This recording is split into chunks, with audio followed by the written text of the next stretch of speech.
Joined by Hofstra coach John Russo following a 17-11 loss to Fairfield today. Coach, thoughts on old school midweek baseball game? Yeah, basically right. It's a Tuesday game, nice weather.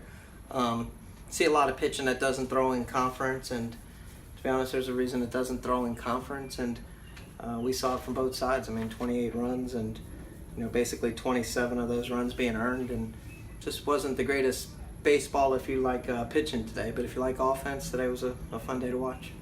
Your team was down by as much as 13-5, 8-run differential, came back 13-11. What was it like in the dugout after that? I had a real good feeling if Chris could go out there and get 3 outs in the ninth. I thought we were going to come back. I thought at 13-5 that we'd have a chance. And, like you said, we scored 6 runs. And the dugout, I don't know. I felt like, we were swinging the bats even well down, 6 there in the ninth. And Tommy hit the ball well. And Robert had some good at-bats. And, I felt like if we could have got it to Vito and kept it 13-11, we had a good chance to win the game. But that's not what happened. They hit the big grand slam there in the ninth. And that was it. Mitch Williams, 3 home runs today, 8 runs batted in.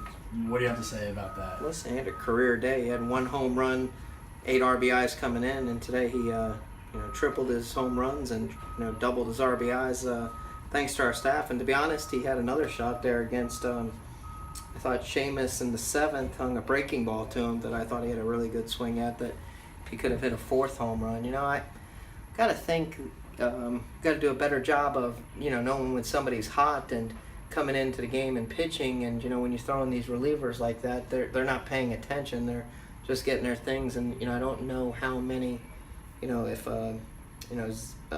Michael James, Beasley, Altieri knew where they're at in the order so much or not, but made a mistake. I don't think Seamus knew it was the guy that hit the 3 home runs when he hung the breaking ball to him. So we've got to do a better job of being into the game, knowing the other team's lineup, knowing where we're at.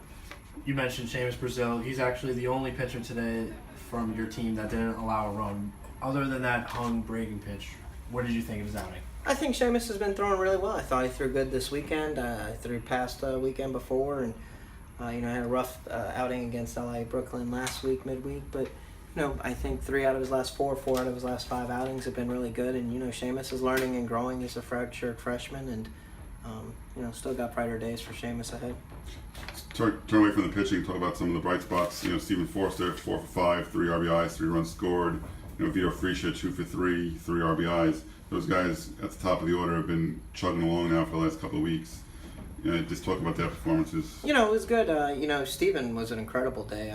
Even his out was a ribby, a ground ball to drive a guy in from third to tie up the game early there at 5-all. So, all 5 of his at-bats were quality. He has 3 ribbies. He has 3 runs scored.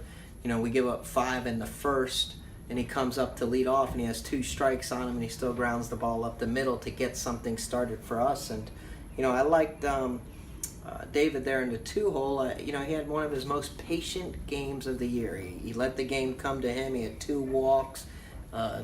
Just stroked the ball out there. Got a third baseman, made a diving player. He has a 2 for 3 day.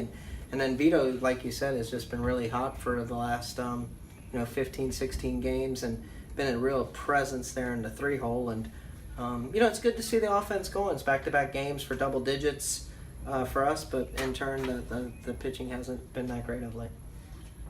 Okay, thanks, Coach. Thank you, guys.